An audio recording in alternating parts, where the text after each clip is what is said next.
अगर बात करें गंडमूल संज्ञक नक्षत्रों की, तो संधिकाल सदैव अशुभ, हानिकारक, कष्टकारक एवं असमंजसपूर्ण माना जाता है। रेवती, अश्लेषा व ज्येष्ठा का स्वामी बुध रजोगुणी कारक है तथा अश्विनी, मघा और मूल का स्वामी केतु तमोगुणी कारक है। इन्हीं के कारण से ये संधि स्थान क्षोभपूर्ण, अशांत, विस्फोटक एवं तूफानी होने के कारण अशुभ माने जाते हैं। अतः रेवती, अश्विनी, अश्लेषा, मघा तथा ज्येष्ठा और मूल को गंडमूल नक्षत्र कहते हैं। जन्म के 27 दिन के बाद चंद्रमा उसी नक्षत्र में आता है, तब मूल की शांति कराई जा सकती है। तब तक पिता बालक का मुंह नहीं देख सकता। ज्येष्ठा का चतुर्थ चरण तथा मूल का प्रथम चरण सर्वाधिक हानिकारक माने जाते हैं। ज्येष्ठा नक्षत्र के अंतिम चरण में तथा मूल नक्षत्र के प्रथम चरण में अभुक्त मूल कहलाती है। अभुक्त मूल में जन्मे बालक का मुख पिता के द्वारा 3 वर्षों तक देखना वर्जित है। गंडमूल संज्ञक नक्षत्रों के चरणानुसार जन्म फल नीचे दिए जा रहे हैं।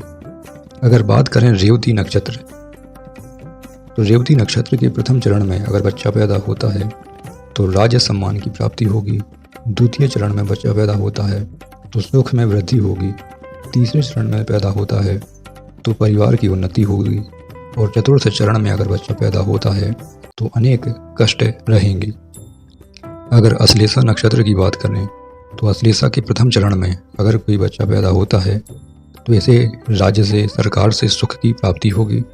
अश्लेषा के द्वितीय चरण में अगर कोई बच्चा पैदा होता है तो धन हानि होने के पूरे योग हैं। अगर अश्लेषा के तृतीय चरण में कोई बच्चा पैदा होता है तो उसकी माता को अनेक कष्ट होने की संभावना है। और अगर अश्लेषा नक्षत्र के चतुर्थ चरण में बच्चा पैदा होता है तो पिता को हानि होने की पूरी संभावना रहती है। अगर बात करें ज्येष्ठा नक्षत्र की, तो ज्येष्ठा नक्षत्र के प्रथम चरण में पैदा होने वाला बच्चा अपने भाइयों के लिए हानिकारक होता है। ज्येष्ठा नक्षत्र के दूसरे चरण में अगर कोई बच्चा पैदा होता है तो अपने छोटे भाइयों के लिए हानिकारक होता है। अर्थात ज्येष्ठा के प्रथम चरण में पैदा होने वाला बच्चा अपने बड़े भाइयों के लिए अशुभ है और ज्येष्ठा के द्वितीय चरण में पैदा होने वाला बच्चा अपने छोटे भाइयों के लिए अशुभ माना जाता है। अगर ज्येष्ठा नक्षत्र के तीसरे चरण में कोई बच्चा पैदा होता है तो माता के लिए अनेक कष्टकारक माना जाता है। और अगर ज्येष्ठा नक्षत्र के चतुर्थ चरण में कोई बच्चा पैदा होता है तो खुद के लिए हानिकारक मानते हैं। अगर अश्विनी नक्षत्र की बात करें तो अश्विनी नक्षत्र के प्रथम चरण में पैदा हुआ बच्चा पिता के लिए हानिकारक है। अगर अश्विनी नक्षत्र के दूसरे चरण में बच्चा पैदा होता है तो ऐश्वर्य की वृद्धि करवाएगा। अश्विनी के तृतीय चरण में अगर बच्चा पैदा होता है तो उच्च पद प्राप्ति करेगा। और अश्विनी के चतुर्थ चरण में अगर बच्चा पैदा होता है तो राज्य से, सरकार से सम्मान प्राप्त करेगा। अगर बात करें मघा नक्षत्र की, तो मघा नक्षत्र के प्रथम चरण में माता को अनेक कष्ट होंगे।